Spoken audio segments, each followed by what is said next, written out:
मुंबई के वानखेड़े स्टेडियम में आईपीएल का मैच था। पूरी मुंबई मुंबई इंडियंस के सपोर्ट में थी और शाहरुख खान के चाहने वाले कोलकाता नाइट राइडर्स के सपोर्ट में थे। मैच शुरू ही होने वाला था और पूरे स्टेडियम में जोश का एक नया माहौल था। एक तरफ मुंबई इंडियंस के नारे लग रहे थे तो दूसरी तरफ केकेआर के फैंस उनके सपोर्ट में चिल्ला रहे थे। सभी को जोश में देखकर मुझ में भी जोश आने लगा। फिर मैं भी मुंबई इंडियंस के सपोर्ट में नारे लगाना शुरू हो गया। लेकिन फिर अचानक मेरी नज़र एक लड़की पर पड़ी। उसे देखते साथ ना जाने क्यों मेरा पूरा जोश ठंडा हो गया। उसे मेरी हरकतें जरा भी पसंद नहीं आ रही थी। उसके चेहरे पर एक नाराजगी झलक रही थी। पहले तो मैं समझ नहीं पाया वो मेरे साथ ऐसा क्यों बिहेव कर रही है। लेकिन जब मेरी नज़र उसके टी शर्ट पर गई तब मुझे बात समझ में आई कि वो शाहरुख खान की फैन थी और केकेआर के सपोर्ट में थी। ना जाने क्यों उसकी नाराजगी में भी वो मुझे राजी लग रही थी। मैच शुरू हो चुका था। जहां एक तरफ सभी का ध्यान मैच की तरफ था, वहीं मेरा ध्यान उसकी तरफ था। जहां मेरा जोश ठंडा हो चुका था, वहीं उसका जोश में आना शुरू हो चुका था। मुंबई इंडियंस के बॉलर के पिटने पर मैं दुखी नहीं, खुश हो रहा था, क्योंकि मैं उसे खुश देखकर खुश हो रहा था। मेरी खुशी को देखकर मेरे साथ वाले मुझ पर भड़क रहे थे, मुझसे नाराज हो रहे थे। उन्हें क्या पता मैं मैच की दुनिया से निकलकर प्यार की दुनिया में पहुंच चुका था। उसकी खुशी में ही मेरी खुशी थी, उसके दुख में ही मैं भी दुखी था। बाहर से मैं मुंबई इंडियंस का सपोर्टर था, लेकिन अंदर से मैं केकेआर का हो चुका था। जहां मेरी नज़र बस उसे देखने में लगी थी, वहीं वो भी पल पल मेरी तरफ देखे जा रही थी। दिल का कनेक्शन बनना शुरू हो चुका था। शायद जो आग यहाँ लगी थी, वो आग अब वहां भी लग रही थी। मैं कंटिन्यू उसे देखे जा रहा था और वो मुझे देखने के लिए नए नए बहाने देख रही थी। पूरे स्टेडियम में एक अलग ही जोश था। वहीं हम दोनों के दिलों में एक नया जोश था। एक तरफ फर्स्ट इनिंग खत्म हो चुकी थी तो दूसरी तरफ हमारी इनिंग शुरू हो चुकी थी। शायद हम दोनों ही एक दूसरे के इंतजार में थे कि पहले कौन आगे बढ़ेगा। मैंने हिम्मत जुटाई और उसकी तरफ आगे बढ़ गया। ये बात के साथ वालों को भी महसूस हो गया, लेकिन वो मैच की दुनिया में मस्त थे और मैं अपनी दुनिया में मस्त था। उसके पास पहुंचते ही मुझे उसका नाम पता चल गया। काव्या नाम था उसका। मैं उससे बातें करने के लिए हवा में बातें करता गया। उसने जवाब ना दिया, लेकिन उसके साथ वालों ने मुझे जवाब देना शुरू कर दिया। मैं उसे इम्प्रेस करने के लिए अलग अलग तरीके अपनाता गया।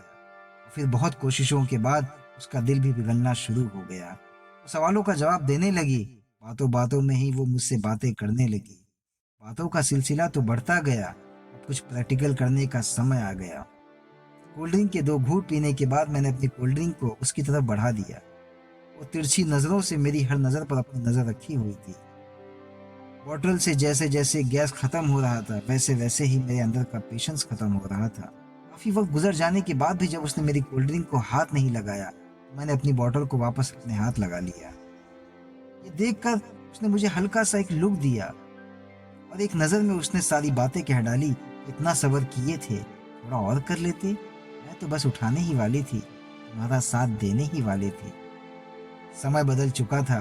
क्रिकेट के खेल में उसे मजा नहीं आ रहा था, प्यार का खेल खेलने में उसे भी मजा आ रहा था। मैं उसके इशारे को समझते हुए बॉटल को फिर से उसके पास रख दिया और उसके रिएक्शन का इंतजार करने लगा। थोड़ी देर में उसने फिर से अपनी कोल्ड ड्रिंक की बॉटल को उठा लिया और मेरी उम्मीद को ख़त्म कर दिया। लेकिन फिर मैंने देखा कि उसने अपनी बॉटल को छोड़कर मेरी बॉटल को उठा लिया और कोल्ड ड्रिंक पीना शुरू कर दिया। वो मन ही मन में मुस्कुराने लगी। उसके चेहरे की खुशी को देखकर मैं भी खुश होने लगा। खेल के मैदान में हो रहे खेल का पता नहीं, लेकिन मैं अपने खेल में विजय हो चुका था, जीत हासिल कर चुका था। हम दोनों के इस प्यार के खेल को जहां एक तरफ उसके साथ वाले महसूस कर रहे थे, वहीं मेरे साथ वाले मुझे देखकर खुश हो रहे थे। उसी वक्त पीछे से मेरे हाथ में किसी ने केकेआर का टी शर्ट थमा दिया। शायद वो भी हमारे इस प्यार को समझ रहे थे। केकेआर की टी शर्ट पहनते ही मुझ में और जान आ गई। ये देखकर वो भी खुश हो गई। अब मैं फुल केकेआर के सपोर्ट में उतर चुका था। हर चौके छक्के की रफ्तार से ज्यादा मेरे चीखने चिल्लाने की रफ्तार थी। ना जाने फिर क्यों अचानक मेरे दिमाग में ये ख्याल आया, इस नए प्यार की शुरुआत को कंफर्म करने का इससे अच्छा मौका और कहीं नहीं मिलेगा। बस यही सोचते हुए मेरे अंदर कुछ तूफानी करने का शौक जाग गया।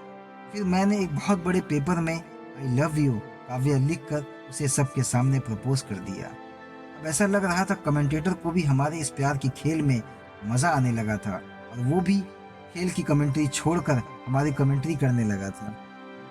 और फिर पल भर में ही मैं पूरे स्टेडियम में छा गया। स्टेडियम के हर स्क्रीन पर मैं बस दिखने लगा।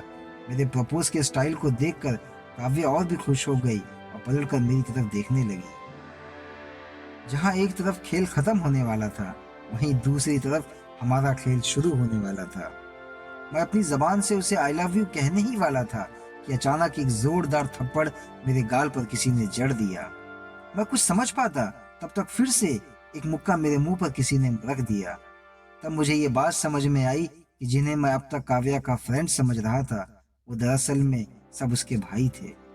मेरे साथ वालों से ये देखा नहीं गया और वो मेरे सपोर्ट में आ गए, और हाथापाई शुरू ही होने वाली थी। तब तक वहां सिक्योरिटी वाले आ गए और हम लोगों को एक दूसरे से अलग करने लगे। मैं काव्या के भाइयों को गलत नहीं ठहरा रहा हूँ। अगर वो अपनी जगह सही थे तो शायद मैं भी अपनी जगह गलत नहीं हूँ, क्योंकि किसी से प्यार करना गलत नहीं है। अगर सच्चे मन से आप किसी से प्यार करते हो तो मैं उसे गलत तो नहीं समझता हूँ। क्या लगता है आप लोगों को, कौन गलत है और कौन सही? प्लीज़ कमेंट करके हमें बताइएगा ज़रूर। वो मुझसे दूर जाने लगी। मेरे मुंह से निकल रहे ब्लड को देखकर उसकी आंखें भर आई। पल भर की खुशी पल भर में ख़त्म हो गई। ये सब देखकर तो मुझे यही लगा कि हमारे प्यार का सफ़र शुरू होने से पहले ही ख़त्म हो गया। मेरे नाक से निकल रहे ब्लड रुकने का नाम नहीं ले रहा था। जहाँ एक तरफ खेल ख़त्म हो गया था, वहीं अब हमारा खेल भी ख़त्म हो गया था। लेकिन फिर अचानक एक रुमाल मेरी आंखों के सामने आ गया। मैंने सर उठाकर देखा तो सामने एक बच्ची रुमाल लेकर खड़ी थी। उसने मुझे वो रुमाल दे दिया और वहां से चुपचाप चली गई। मैं कुछ समझ नहीं पाया, लेकिन फिर जैसे ही मैंने रुमाल को पलटकर पीछे देखा तो उसमें काव्या ने सॉरी लिखा था। उसके पीछे उसका नंबर लिखा हुआ था। काव्या का नंबर मिलते ही मैं खुशी से झूम उठा। उसने मेरे प्यार को एक्सेप्ट कर लिया था। मेरा ये खून जाया नहीं गया। मुझे मेरे प्यार से मिलने का आसार मिल गया। पूरा दिन खुशी से गुजर जाने के बाद फिर मैंने उसे रात में फ़ोन लगाया, लेकिन उसने मेरा फ़ोन रिसीव नहीं किया। 2-3 बार ट्राई करने के बाद भी जब उसने मेरा फ़ोन रिसीव नहीं किया तो मैंने उसे फ़ोन करना बंद कर दिया। मुझे नींद नहीं आ रही थी, बस मुझे काव्या का चेहरा मेरी आंखों के सामने नजर आ रहा था। रात के तकरीबन 2 बज चुके थे, लेकिन काव्या का फ़ोन नहीं आया। फिर कब मेरी आंख लग गई मुझे पता ही नहीं चला। सुबह के 4 बजे अचानक मेरे फ़ोन की घंटी बजने लगी तो मेरी नींद भी खुल गई। मैंने फ़ोन उठाकर देखा तो काव्या का फ़ोन आ चुका था, और ये देखकर मैं बहुत ज़्यादा खुश हो चुका था। फ़ोन उठाते ही काव्या की आवाज़ आई, सो गए क्या? मेरी नींद को मुझसे छीन कर तुम चैन से सो रहे हो? तुम कामयाब हो गए हो, लेकिन शायद मैं कामयाब ना हो सके, इसीलिए तो तुम सो रहे हो। काव्या की ये बात सुनने के बाद मेरे जीवन की एक नई सुबह हो चुकी थी। काव्या की ये मीठी बातें सुनते ही मैंने काव्या को जवाब दिया कि मैंने तुम्हारी नींद को तुमसे छीन लिया है, लेकिन तुमने तो मुझे मुझसे ही छीन लिया है। इसी तरह से हमारी बातों का सिलसिला शुरू हो गया। सूरज कब सर पर चढ़ गया हमको पता ही नहीं चला। बातों बातों में ही सब कुछ इकरार हो गया। वो मेरी हो गई, मैं उसका हो गया। 3 दिन गुजर गए, बातों का सिलसिला बढ़ता गया, लेकिन हमारी मुलाकात ना हो सकी। मैं उससे मिलने के लिए बेसब्र हो रहा था और वो मुझे सब्र करने के लिए कहे जा रही थी। फाइनली चौथे दिन हम शाहरुख खान के घर के सामने मिले। बीते दिनों की बातों से हम एक दूसरे के इतना करीब आ चुके थे कि कुछ ना जानते हुए भी हम एक दूसरे को अच्छी तरह से जानते थे। मैंने जब उसे रोज दिया तो उसने मुझसे कहा कि रोज दे रहे हो, रोज मिलना भी पड़ेगा। ये बात सुनते ही मैंने मुस्कुरा कर कहा, हम तो आपसे दूर जा ही नहीं रहे हैं, फिर आप क्यों हमें दूर भेजकर हमसे रोज मिलने की फरियाद कर रहे हैं? मेरा हर अंदाज उसे बहुत पसंद था, क्योंकि मैं जो उसे पसंद था। हम दोनों घंटों बीच पर बैठे बैठे एक दूसरे को बस देखे जा रहे थे। बातें जुबान से नहीं दिल से किए जा रहे थे। हम दोनों को ऐसा लग रहा था कि हमारी दुनिया अब पूरी हो चुकी है, जो उससे पहले एक दूसरे के बिना अधूरी हो चुकी थी। काव्या अपने भाइयों से ज़्यादा मैच की शौकीन थी, इसीलिए वो अपने साथ अपने भाइयों को मैच देखने के लिए ले जाया करती थी। काव्या का ड्रीम था कि उसे केकेआर की कैप्टन सौरव दादा का ऑटोग्राफ चाहिए था। ये बात सुनते ही मेरे दिल में ये बात उतर गई कि काव्या के इस अधूरे सपने को अब मुझे ही पूरा करना है, ताकि उसके दिल में मेरे लिए और जगह बन जाए।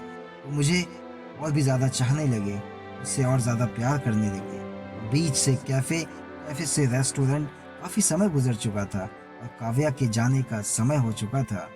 हम दोनों ही एक दूसरे से दूर नहीं होना चाहते थे, लेकिन समय हमें दूर करना चाहता था। फाइनली काव्या चली गई, लेकिन प्यार के उस दिए को शोला बना गई। उसके बाद से कई बार हमारी मुलाकात होती रही, प्यार की बरसात होती रही।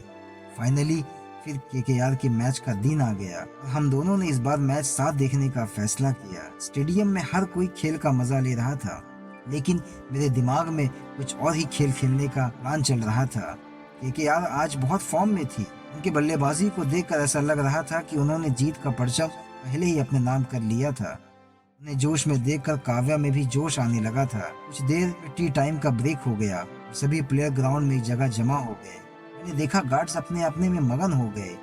फिर मौका देखकर मैं तेजी से ग्राउंड की तरफ बढ़ने लगा। ये देखकर काव्या ने मुझसे पूछा कि कहाँ जा रहे हो। मैंने उसे जवाब दिया, तुम्हारी विश पूरी करने जा रहा हूँ। इतना कहकर मैं भागते हुए ग्राउंड में कूद पड़ा। सभी सिक्योरिटी वाले अलर्ट हो गए और मेरे पीछे भागने लगे। ये देखकर काव्या डर गई। मैं दादा के पास पहुंच गया, उनके सामने हाथ जोड़कर उनसे रिक्वेस्ट करते हुए ऑटोग्राफ उनसे मांगने लगा। उन्होंने मुझे ऑटोग्राफ दे दिया, लेकिन उसी वक्त मुझे सिक्योरिटी गार्ड ने आकर पकड़ लिया। मैं सरेंडर हो चुका था, लेकिन फिर भी वो लोग मुझसे मेरे ऑटोग्राफ को छीन लिए। खींचतानी में पेपर फट गया, ऑटोग्राफ के 2 टुकड़े हो गए। ये देखकर मैं भी अपना आपा खो दिया। फिर मैंने सिक्योरिटी गार्ड पर हाथ उठाना शुरू कर दिया और सब कुछ ये कैमरे में रिकॉर्ड हो गया। मेरी हालत देखकर काव्या रोने लगी। गार्ड के सामने हाथ जोड़कर उनसे माफी मांगने लगी, लेकिन किसी ने उसकी एक न सुनी। फिर सिक्योरिटी गार्ड ने मुझे पुलिस के हवाले कर दिया। पुलिस वाले मुझे स्टेडियम से उठाकर पुलिस स्टेशन लेकर आ गए और बिना मुझसे कुछ पूछे मुझे हवालात में डाल दिए। लॉकअप की तन्हाई में मैं और भी तन्हा हो गया। फिर मुझे मेरी गलती का एहसास हो गया। काव्या की खुशी की खातिर मैं उसे और दुखी कर गया। प्यार में हम अक्सर जज्बाती हो जाते हैं, लेकिन कभी जज्बात से काम नहीं लेते हैं। सिक्योरिटी गार्ड पर हाथ उठाने के जुर्म में मुझ पर एफआईआर दर्ज हो गया। दूसरे दिन मुझे कोर्ट ले जाया गया। पुलिस स्टेशन के बाहर मेरे घर वाले खड़े मेरा इंतजार कर रहे थे और मेरी नजरें काव्या को ढूंढ रही थी। काव्या के करीब जाने के चक्कर में मैं उससे और दूर हो गया। मुझसे मिलने भी ना आई, इसलिए मेरा दिल और उदास हो गया। प्यार में मैं पास तो ना हो सका, लेकिन अपने घर वालों की नज़रों में मैं फेल ज़रूर हो गया। फिर वैन में बैठकर मैं कोर्ट के लिए निकल गया। मेरे दिमाग में कई सवाल उठने लगे कि जिस जान के लिए मैंने अपनी जान को जोखम में डाल दिया, वो जान इस जान का हाल देखने भी ना आई। मैं किस हाल में हूँ? आखिर काव्या मुझसे मिलने क्यों नहीं आई? क्या राज है इसके पीछे? क्या उसके घर वालों का बहुत प्रेशर था उसके ऊपर, या उसने मुझे धोखा दे दिया था और मेरी मुसीबत में मुझे अकेला छोड़ दिया था, या कोई और बात थी जिसकी वजह से वो मुझसे मिलने ना आई? प्लीज़ कमेंट करके आप लोग मुझे ज़रूर बताइएगा। इसी तरह से हमारी ये कहानी यहीं पर ख़त्म हो गई। अगर ये कहानी आपको पसंद आई है तो प्लीज़ लाइक शेयर कीजिए और चैनल पर नए हैं तो चैनल को सब्सक्राइब कीजिए और बेल आइकन को भी प्रेस कर दीजिए ताकि आपको हमारी हर नई कहानी का अपडेट मिलते रहे। Thank you.